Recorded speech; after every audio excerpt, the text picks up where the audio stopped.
Así que nada, para empezar, yo creo que estaría bien hacer una introducción de qué es la electrónica de potencia y el origen, un poco en qué punto empezó y así vamos viendo hasta dónde estamos ahora. Sí, un marco histórico, porque Exacto. realmente la electrónica de potencia es un tema duro, es un Hmm. tema duro.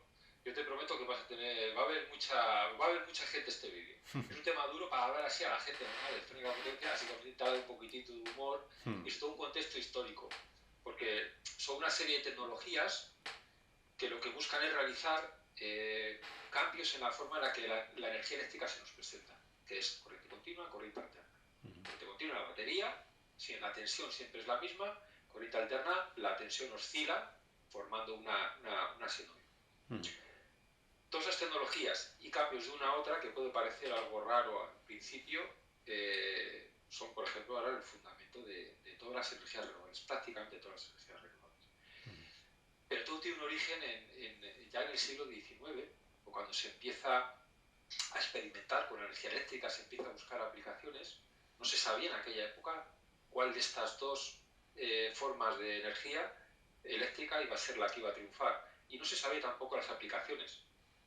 De hecho, todo se empieza a cuajar en lo que llamaron la famosa guerra de las energías, ¿no? Que bueno, se ha personalizado mucho en Edison en la corriente continua, y en Tesla la corriente alterna, que era un poco más complejo.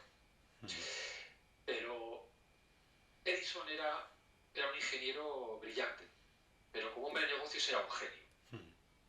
Tesla, como ingeniero, era un genio, era un pasito más, yo creo, que Edison. Pero como hombre de negocios era un desastre. Además, jugaba, tenía una vida muy desordenada y tuvo que recurrir a Westinghouse, George Westinghouse, que era la otra cara, el que le compró patentes, sobre todo relacionadas con sistemas de corriente alterna. Entonces tenemos a un lado a Edison y a otro lado a Westinghouse con Tesla.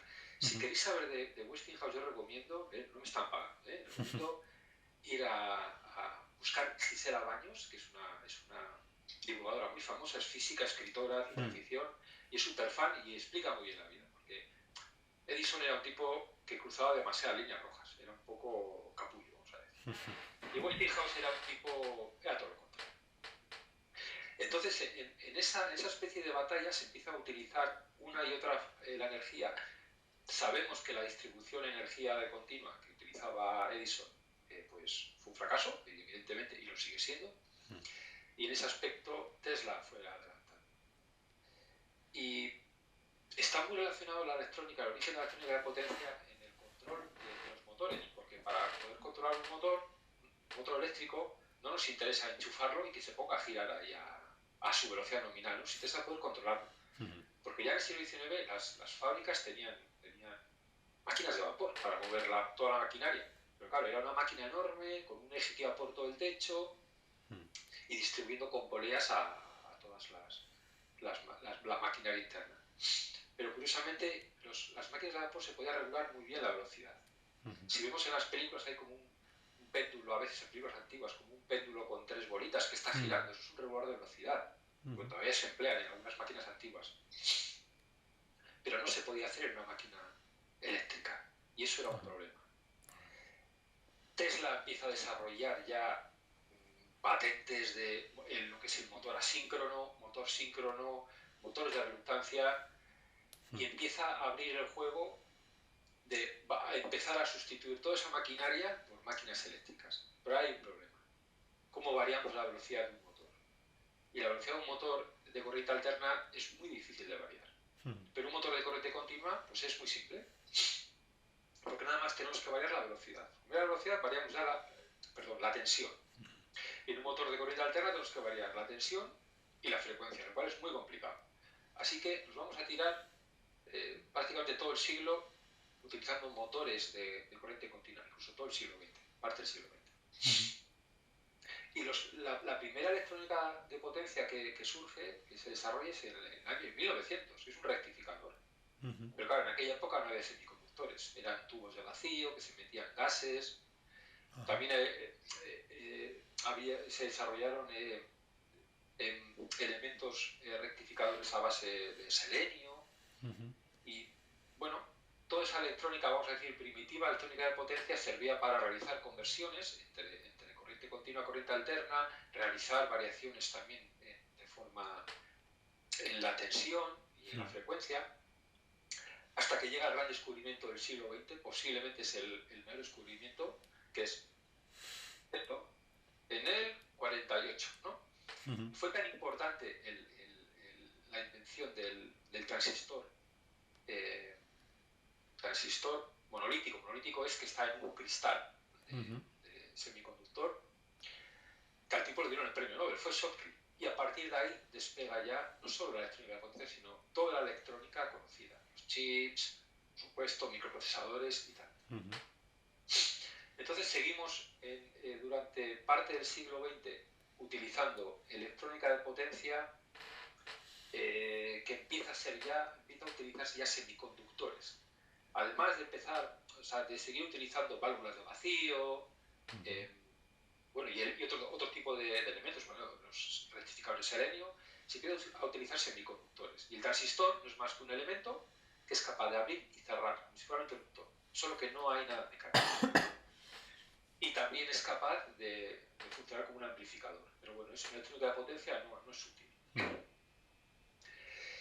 Y va a haber que esperar hasta finales de los 70 y 80 para que confluyan varias tecnologías que van a conformar lo que es la electrónica de potencia moderna, basada en semiconductores y en dispositivos de control digitales. Por un lado, hay una serie de desarrollos en los controles de máquinas asíncronas, máquinas de corriente alterna, matemáticos, modelos matemáticos de control, modelos matemáticos de modulación. Todo eso se junta con que empiezan a aparecer los primeros microprocesadores capaces de realizar cálculos con vectores.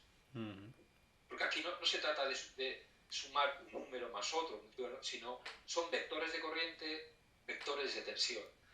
Y necesitamos hacerlo muy rápidamente.